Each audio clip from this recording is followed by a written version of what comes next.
Good morning, everybody. I just had a meeting with Treasury Secretary Tim Geithner, Secretary of Transportation Ray LaHood, and governors like Ed Rendell, mayors like Antonio Villaraigosa, and economists and engineers from across the country to discuss one of America's greatest challenges, our crumbling infrastructure and the urgent need to put Americans back to work upgrading it for the 21st century. We're also joined today by two former transportation secretaries of both political parties. Sam Skinner, who served under President George H.W. Bush, and Norm Mineta, who served in the cabinets of both President Clinton and President George W. Bush. They're here today because they are passionate about this task. Their cooperation, and indeed this country's very history, proves that this is something for which there has traditionally been broad bipartisan support. So Sam and Norm have been leading a bipartisan group of more than 80 experts who just last week released a call to action, demanding a fundamental overhaul of how America approaches funding and building our infrastructure. And today, my Treasury Department and my Council of Economic Advisors have released our own study. And these reports confirm what any American can already tell you. Our infrastructure is woefully inefficient and it is outdated. For years, we have deferred tough decisions. And today, our aging system of highways and byways, air routes and rail lines hinder our economic growth. Today, the average American household is forced to spend more on transportation each year than food. Our roads, clogged with traffic, cost us $80 billion a year in lost productivity and wasted fuel. Our airports, choked with passengers, cost nearly $10 billion a year in productivity losses from flight delays. And in some cases, our crumbling infrastructure costs American lives.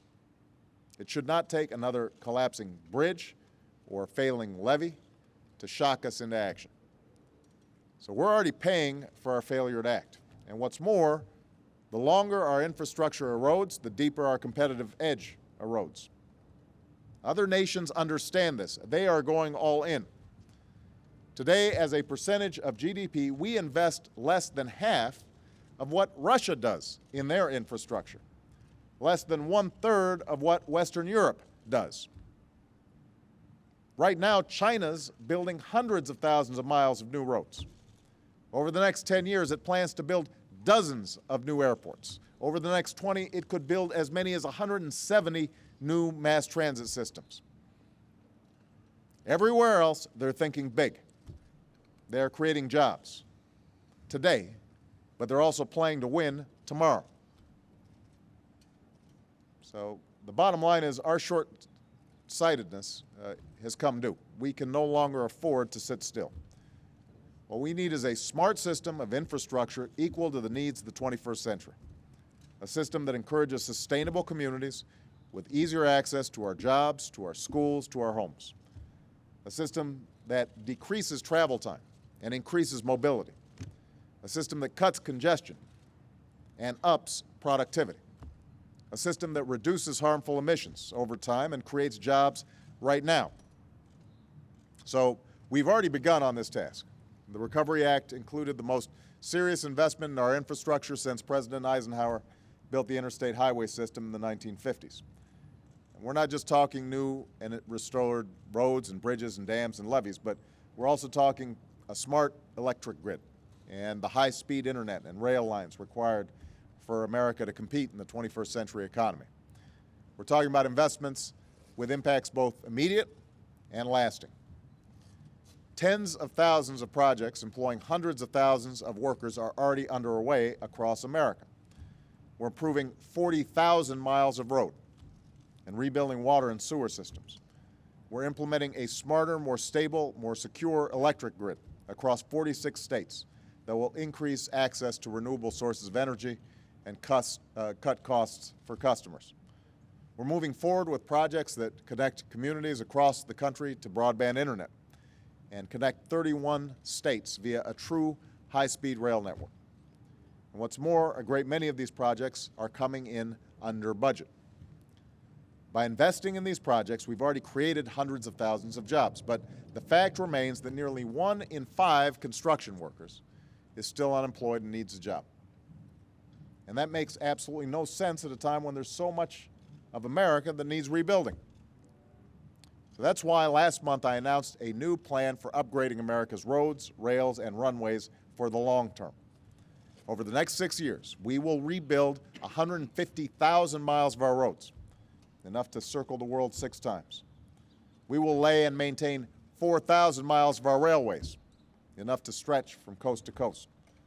And we will restore 150 miles of runways and advance a next-generation air traffic control system that reduces delays for the American people.